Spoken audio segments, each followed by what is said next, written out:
నమస్తే, good morning. Welcome to T News. నేను మీ ప్రియ రమేష్. ముందుగా బులెటిన్ లో హెడ్లైన్స్. తెలంగాణ ప్రయోజనాల కోసమే బీఆర్ఎస్ లోకి క్లారిటీ ఇచ్చిన ఆర్ఎస్ ప్రవీణ్ కుమార్.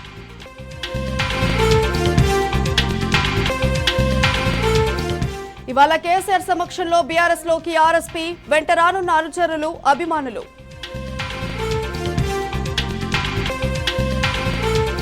ఇవాళ స్పీకర్ ను కలవనున్న బీఆర్ఎస్ ఎమ్మెల్యేలు. దానం నాగేందర్ పై చర్యలకు డిమాండ్.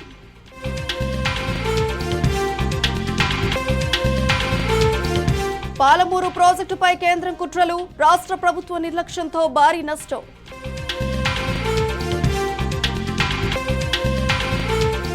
ఇవాల్టి నుంచి 10వ తరగతి పరీక్షలు ప్రారంభం. పరీక్ష రాయనున్న సుమారు 5 లక్షల మంది విద్యార్థులు.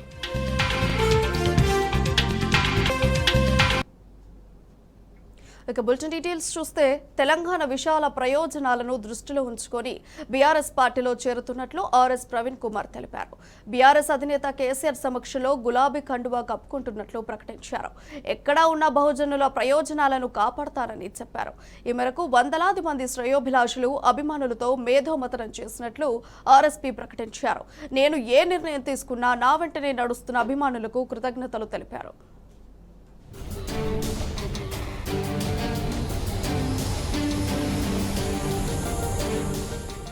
ఢిల్లీ ఎత్తులు చిత్తయ్యాయి.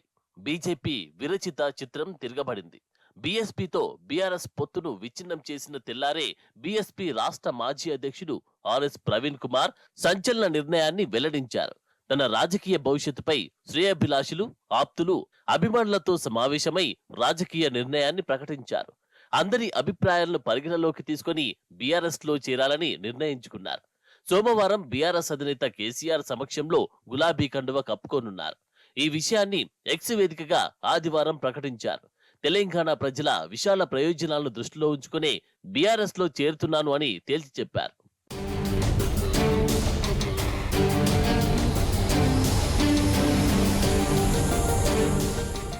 దేశంలో లౌకికత్వాన్ని కాపాడడం కోసం, రాజ్యాంగ రక్షణ కోసం, బహుజనుల అభ్యున్నతి కోసం తాను బీఆర్ఎస్ అధినేత కేసీఆర్ సమక్షంలో పార్టీలో చేరనున్నట్లు తెలిపారు. బహుజన మహనీయుల సిద్ధాంతాన్ని గుండెలో పదిలంగా దాచుకుంటూ వారి కలలను నిజం చేసే దిశగా ప్రయాణిస్తాను అని, తనను ఆశీర్వదించాలని అభిమానులు, ప్రజలను కోరారు. ఆర్ఎస్ ప్రవీణ్ కుమార్ బీఆర్ఎస్ లో చేరాలని నిర్ణయించుకోవడం, తన చేరిక నేపథ్యాన్ని వెల్లడించడమంటే ఆయనకు తెలంగాణ ప్రజల విశాల ప్రయోజనాల పట్ల ఆయనకున్న కమిట్మెంట్కు నిదర్శనమని రాజకీయ వర్గాలు విశ్లేషిస్తున్నాయి.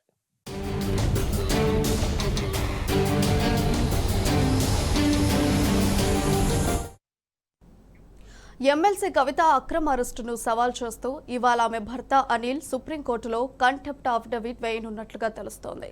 ఈ నెల 19న కవిత కేసు విచారణకు రానున్న నేపథ్యంలో ఈడీ ఆమెను అక్రమంగా అరెస్ట్ చేసిందని, అది సుప్రీంకోర్టు గతంలో జారీ చేసిన ఉత్తర్వులకు విరుద్ధమని ఆయన సర్వోన్నత న్యాయస్థానాన్ని ఆశ్రయించనున్నారు.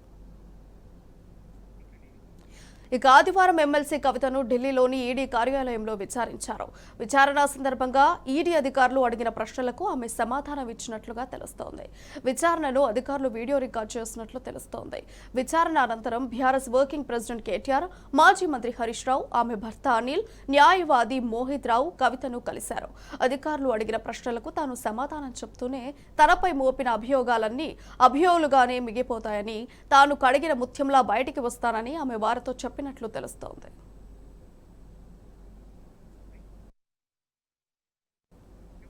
ఎన్నికలకు ముందు నీతులు చెప్పడం, ఎన్నికల తర్వాత గోతులు తీయడం కాంగ్రెస్ అలవాటే. పార్టీ ఫిరాయింపులపై అసెంబ్లీ ఎన్నికల సందర్భంగా నీతులు చెప్పిన సీఎం రేవంత్ రెడ్డి ఇప్పుడు ఫిరాయింపులను ప్రోత్సహిస్తున్నారు.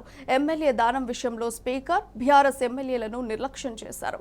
కలుస్తానని చెప్పి ముందుగా అపాయింట్మెంట్ ఇచ్చి 2 గంటలు వెయిట్ చేయించి మరీ వెనక్కి పంపించారు. కాంగ్రెస్ సీఎం రేవంత్ తీరుపై విమర్శలు వెల్లువెత్తుతున్నాయి.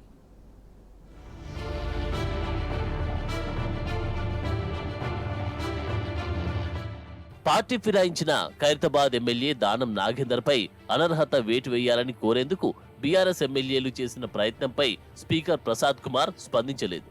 అపాయింట్మెంట్ ఇచ్చి మరీ బీఆర్ఎస్ శాసనసభ్యులను కలవకపోగా పలుమార్లు ఫోన్ చేసినా స్పందించలేదు. దానంపై అనర్హత వేటు వేయాలనే పిటిషన్ను సమర్పించేందుకు గులాబీ పార్టీ ఎమ్మెల్యేల బృందం ఆదివారం స్పీకర్ అపాయింట్మెంట్ కోరింది. సాయంత్రం 6 గంటలకు కలిసేందుకు బీఆర్ఎస్ బృందానికి ఆయన సమయం ఇచ్చారు.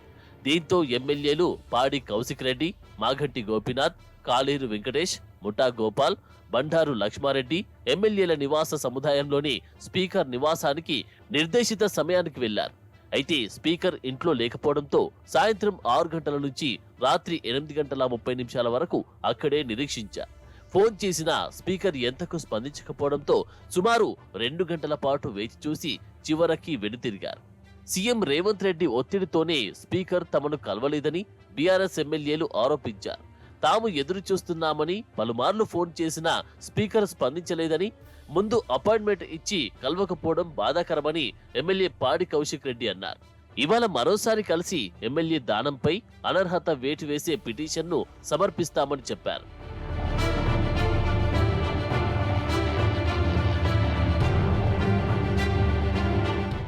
సీఎం రేవంత్ రెడ్డిపై బీఆర్ఎస్ నేత దాసోజు శ్రవణ్ ఫైర్ అయ్యారు. చేరికలపై నిన్నటిదాకా నీతులు చెప్పిన రేవంత్ రెడ్డి, దానం నాగేందర్, రంజిత్ రెడ్డిని కాంగ్రెస్ లో ఎలా జాయిన్ చేసుకున్నారని ప్రశ్నించారు. ఏ ముఖం పెట్టుకుని వారిని చేర్చుకున్నారో చెప్పాలని నిలదీశారు. బీఆర్ఎస్ లో గెలిచి ఇతర పార్టీలోకి వెళ్లే నేతలను వదిలిపెట్టే ప్రసక్తి లేదని, రాజ్యాంగపరంగా పోరాడతామని తేల్చి చెప్పారు. గతంలో కాంగ్రెస్ ను విమర్శించి ఆ పార్టీకి రాజీనామా చేసిన దానం ఇప్పుడు ఏం మారిందని హస్తం గూటికి చేరారని దాసోజు శ్రవణ్ ఆగ్రహం వ్యక్తం చేశారు. తెలంగాణ రాష్ట్ర ముఖ్యమంత్రి రేవంత్ రెడ్డి గారి యొక్క వ్యవహార శైలి చూసినట్టయితే చెప్పేవి శ్రీరంగ నీతులు, చేసేవి పరమ చండాలమైనటువంటి ఒక పనులు అన్నట్లుగా ఇవాళ రేవంత్ రెడ్డి గారి యొక్క వ్యవహార శైలి కనబడతా ఉంది. నోరిప్పిత చిలక పలుకులు పలికిండు. నిన్నటిదాకా పార్టీలు మారడం తప్పు, ఒక పార్టీలో గెలుపొంది ఇంకొక పార్టీలోకి పోవడం నేరం, ఒకవేళ మారినట్లయితే రాళ్ళు తీసుకొని అదేదో అనాగరికమైనటువంటి ఒక సంప్రదాయాలు చట్టాలు ఉండేటువంటి ఒక మిడిల్ ఈస్ట్లో ఉండేటువంటి ఒక చట్టాలు పట్టుకురావాలా, రాళ్లతో కొట్టి చంపాలా, వాళ్లను ఉరిదీసి చంపాలా, పార్టీలు మారితే చెప్పని చిలక పలుకులు పలికినటువంటి సన్నాయి నొక్కులు నొక్కినటువంటి ఒక రేవంత్ రెడ్డి ఇవాళ పచ్చి పతివ్రత లెక్క మాట్లాడిన రేవంత్ రెడ్డి ఇవాళ తన నిజస్వరూపాన్ని ఇవాళ చూపెట్టుకుంటా ఉన్నాడు. పార్టీ ఫిరాయింపులను నిర్లజ్జగా నిస్సిగ్గుగా ప్రోత్సహిస్తూ. ఖైరతాబాద్ ఎమ్మెల్యే దానం నాగేందర్, చేవెళ్ల ఎంపీ రంజిత్ రెడ్డి ఆదివారం కాంగ్రెస్ లో చేరారు. అసెంబ్లీ ఎన్నికల సందర్భంగా ఈ ఇద్దరిపై సీఎం రేవంత్ రెడ్డి చేసిన వ్యాఖ్యలు సోషల్ మీడియాలో ట్రోల్ అవుతున్నాయి. పంజగుట్ట చౌరస్తాలోని దివాని దగ్గర ఎమ్మెల్యే దానం నాగేందర్ బీడీలు అమ్ముకునేటోడని, గుడ్ల వ్యాపారం చేసే గుండుగాడు రంజిత్ రెడ్డి అని గతంలో రేవంత్ చేసిన వ్యాఖ్యలు వైరల్ అవుతున్నాయి. దానం గతంలో దివాని దగ్గర బీడీలు అమ్ముకుంటే ఇప్పుడు గాంధీభవన్ దగ్గర అమ్ముకుంటాడు కావచ్చని నెటిజన్లు ఎద్దేవా చేస్తున్నారు. రేవంత్ సర్కార్ నిర్లక్ష్యం కారణంగా పాలమూరు ప్రాజెక్టుకు బ్రేక్ పడింది. బీఆర్ఎస్ ప్రభుత్వం మొక్కవోని దీక్షతో చేపట్టిన ప్రయత్నాలను కాంగ్రెస్ సర్కార్ కొనసాగించకుండా చేతులెత్తేసింది. అనుమతుల కోసం సీఎం రేవంత్ వినతి పత్రం ఇచ్చి చేతులు దులుపుకున్నారే తప్ప పకడ్బందీ చర్యలు చేపట్టలేదు. ఫలితంగా ప్రాజెక్టుకు అనుమతుల ప్రక్రియను కేంద్రం నిలిపివేసింది. కృష్ణా ట్రిబ్యునల్ అవార్డు తేలే వరకు ఇంతే సంగతులని తేల్చేసింది. ఈ విషయాన్ని జనవరిలో రాష్ట్ర ప్రభుత్వానికి తెలియజేసింది. ఆర్టీఐతో పాలమూరు పరిస్థితి వెలుగులోకి వచ్చింది. తెలంగాణ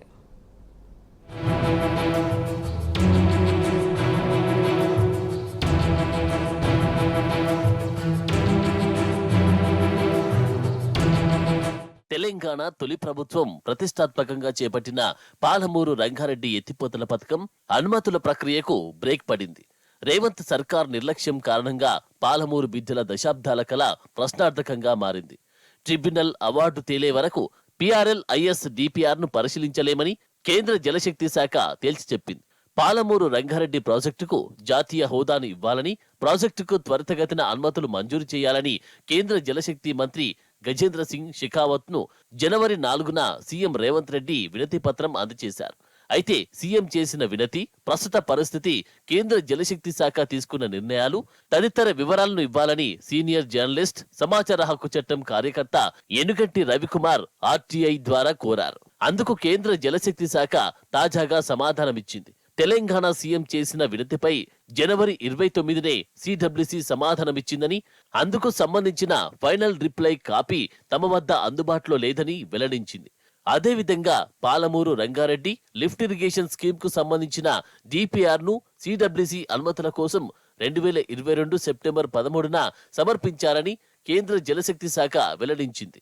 అయితే పాలమూరు రంగారెడ్డి ప్రాజెక్టు కృష్ణా జలాలపై ఆధారపడి ఉన్నదని, అదే సమయంలో ఉమ్మడి ఏపీకి కేటాయించిన 811 టీఎంసీల కృష్ణా జలాలను ఏపీ తెలంగాణ మధ్య పునః పంపిణీ చేయాలని 2023 అక్టోబర్ 6న కేంద్ర జలశక్తి శాఖ నూతన మార్గదర్శకాలను జారీ చేసిందని గుర్తుకు చేసింది.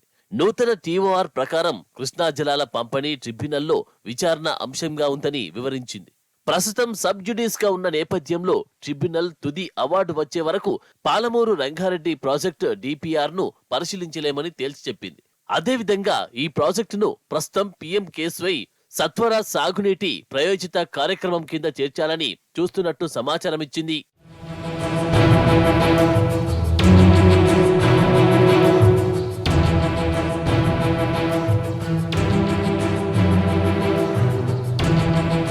పాలమూరు రంగారెడ్డి ఎత్తిపోతల పథకానికి పర్యావరణ అనుమతుల కోసం తెలంగాణ ప్రభుత్వం 34వ ఈఏసీ సమావేశం నుంచే తీవ్ర ప్రయత్నాలు చేస్తున్నది.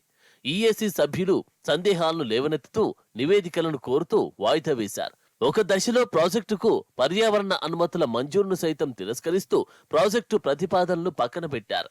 అయినప్పటికీ గత బీఆర్ఎస్ ప్రభుత్వం మొక్కవోని దీక్షతో ఈఏసీ కోరిన డేటాను అందించింది. 48వ సమావేశంలో పాలమూరు ప్రాజెక్టు ప్రతిపాదనలపై సుదీర్ఘ చర్చ కొనసాగింది. 49వ ఈఏసీలో గత బీఆర్ఎస్ ప్రభుత్వం బలమైన వాదనలు వినిపించింది. ప్రాజెక్టు నిర్మాణ ఆవశ్యకతను బలంగా నొక్కి చెప్పింది. ప్రాజెక్టుకు త్వరితగతిన పర్యావరణ అనుమతులు మంజూరు చేయాలని, కరువు పీడిత ప్రాంతాల దాహార్తిని తీర్చాలని విజ్ఞప్తి చేసింది.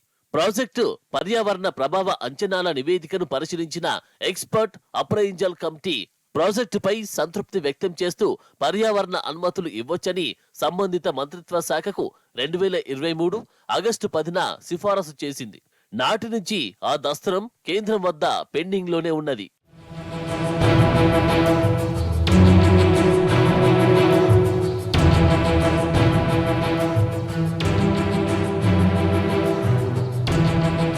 పాలమూరు ప్రాజెక్టు పనులపై ఏపీలోని కడప జిల్లాకు చెందిన పలువురు ఎన్జీటీని ఆశ్రయించడం, విచారణ చేపట్టిన ఎన్జీటీ ఒక పాలమూరు రంగారెడ్డి ప్రాజెక్టుపైనే దాదాపు 600 కోట్ల జరిమానా విధించిన సంగతి తెలిసిందే. ఇప్పుడు కేంద్ర పర్యావరణ శాఖ దీన్నే సాకుగా చూపి ఈసీ మంజూరుకు మోకాలడ్డుతున్నది. ఎన్జీటీ విధించిన జరిమానా నిధుల వినియోగానికి ప్రత్యేక కమిటీని నియమించింది. ప్రాజెక్టు వల్ల ఎక్కడెక్కడ నష్టం వాటిల్లింది, జరిమానా నిధులను ఎక్కడెక్కడ ఎంత ఖర్చు చేయాలి అన్న దానిపై నివేదించాలని ఆ కమిటీ మార్గదర్శకాలను జారీ చేసినట్టు సమాచారం. ఆ నివేదిక అనంతరమే ఈసీ మంజూరు చేయాలని నిర్ణయించినట్టు తెలుస్తున్నది. తాజాగా సబ్ జ్యుడిస్ అంశాన్ని కూడా మరో కారణంగా చూపడం గమనార్హం. ప్రస్తుత సర్కారు అనుమతుల కోసం వినతి పత్రం ఇచ్చి చేతులు దులుపుకున్నది తప్ప ఇప్పటి వరకు ఆ దిశగా పకడ్బందీ చర్యలు చేపట్టలేదని తెలుస్తున్నది.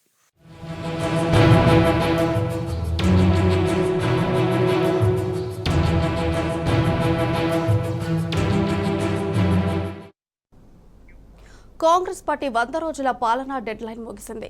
6 గ్యారంటీల అమలుకు ప్రచారంలో ప్రజల నుంచి కోరిన సమయం పూర్తయింది. 100 రోజుల్లో హామీల అమలు విషయంలో కాంగ్రెస్ పూర్తిగా విఫలమైంది. ఎన్నికల ప్రచారంలో కాంగ్రెస్ తెలంగాణ ప్రజలను నమ్మించేందుకు అలవి కాని హామీలు ఇచ్చింది. 6 గ్యారంటీలోని 13 హామీలను అమలు చేయడంలో పూర్తిగా విఫలమైంది. అధికారం కోసం కాంగ్రెస్ పార్టీ ప్రజల నమ్మకాలతో ఆడుకుంది. గద్దెనెక్కిన తర్వాత కాంగ్రెస్ పార్టీ తన వక్రబుద్ధిని బయటపెట్టుకుంది.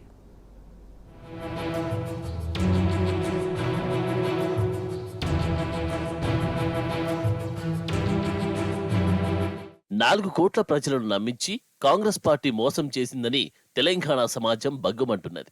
కాంగ్రెస్ కు అధికారం ఇస్తే తెలంగాణను అంధకారంలోకి నెట్టేస్తారా అని ప్రశ్నిస్తున్నారు. 100 రోజుల పాలనలో పచ్చని తెలంగాణను కరువుకు కేరాఫ్ గా మార్చింది మీరు కాదా అని నిలదీస్తున్నారు. ఈ మేరకు తెలంగాణ సమాజం తరపున బీఆర్ఎస్ పార్టీ 100 రోజుల పాలనపై 100 ప్రశ్నలు సంధించింది. 2 లక్షల రుణమాఫీ ఏమైందని, రైతు భరోసా కింద ఎకరాకు 15,000 ఎప్పుడు ఇస్తారని బీఆర్ఎస్ ప్రశ్నిస్తుంది. వరి పంటకు ఇస్తామన్న 500 బోనస్ ఇవ్వాలని డిమాండ్ చేసింది. ప్రతి మహిళకు 2500 హామీ కాంగ్రెస్ ప్రభుత్వం మర్చిపోయిందని బీఆర్ఎస్ ప్రశ్నించింది. 3 నెలలైన పెన్షన్లను 4000కు ఎందుకు పెంచలేదని పేర్కొంది. గృహజ్యోతికి ఏటా 8000 కోట్లు అవసరమైతే బడ్జెట్లో 2400 కోట్లు మాత్రమే పెట్టారని తెలిపింది.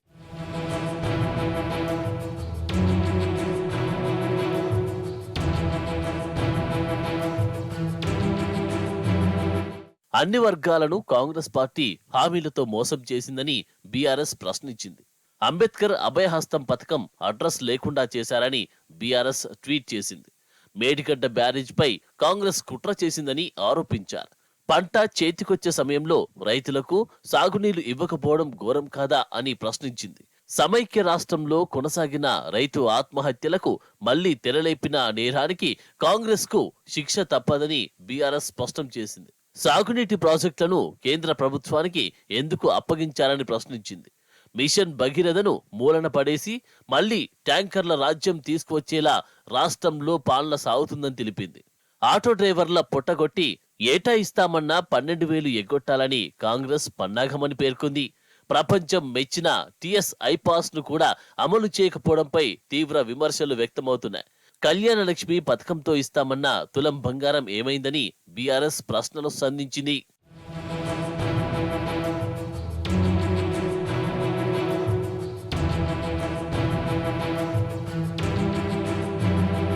ఫ్రీ ఎల్ఆర్ఎస్ పై మాట తప్పి ప్రజల నుంచి 20,000 కోట్లు దోచుకోవాలని కాంగ్రెస్ పాలకులు చూస్తున్నారు. సాక్షాత్తు ప్రియాంక గాంధీ హామీ ఇచ్చిన నిరుద్యోగ భృతిని ఎందుకు అమలు చేయడం లేదని ప్రశ్నించారు. ధరణి పోర్టల్ను దెబ్బతీయడం దళారుల రాజ్యం కోసమేనని అర్థమవుతుందని తెలిపింది. 38 మందికి పైగా ఆటో డ్రైవర్ల బలిదానాలకు బాధ్యులు కాంగ్రెస్ ప్రభుత్వమేనని స్పష్టం చేసింది. 175 మంది రైతుల ఆత్మహత్యలకు కారణం కాంగ్రెస్ పార్టీనేనన్నారు. రాష్ట్ర అధికార చిహ్నం నుంచి కాంగ్రెస్ కళాతోరణాన్ని ఎందుకు తొలగిస్తారని ప్రశ్నించింది. గుజరాత్ మోడల్ను మెచ్చుకొని తెలంగాణ ఆత్మగౌరవాన్ని దెబ్బతీసేలా పాలన సాగుతుంది. 10 ఏళ్లలో పెంచిన హైదరాబాద్ బ్రాండ్ ఇమేజ్ ని 100 రోజుల్లోనే దెబ్బతీసేలా చర్యలు ఉన్నాయని పేర్కొంది. ఎన్నికలకు ముందు మీ పార్టీలు ఇచ్చిన 5 డిక్లరేషన్లను కాలరాసేలా కనిపిస్తుందన్నారు. చంద్రబాబుతో కలిసి తెలంగాణ ప్రయోజనాలు దెబ్బతీసే కుతంత్రాలు చేస్తున్నారని తెలిపింది. కాంగ్రెస్ కు అధికారం ఇస్తే తెలంగాణను అంధకారంలోకి నెట్టేస్తారనే ప్రచారం నేడు నిజమవుతుందని 100 రోజుల పాలనలో స్పష్టమవుతుంది. హైదరాబాద్ గచ్చిబౌలిలో ఇంటర్నేషనల్ విమెన్స్ డే వేడుకలు ఘనంగా జరిగాయి. ఇందులో నిర్వాహకులు వివిధ రంగాల్లో ప్రతిభ చాటిన మహిళలకు తెలంగాణ విమెనర్జీ పేరుతో అవార్డులను అందజేశారు.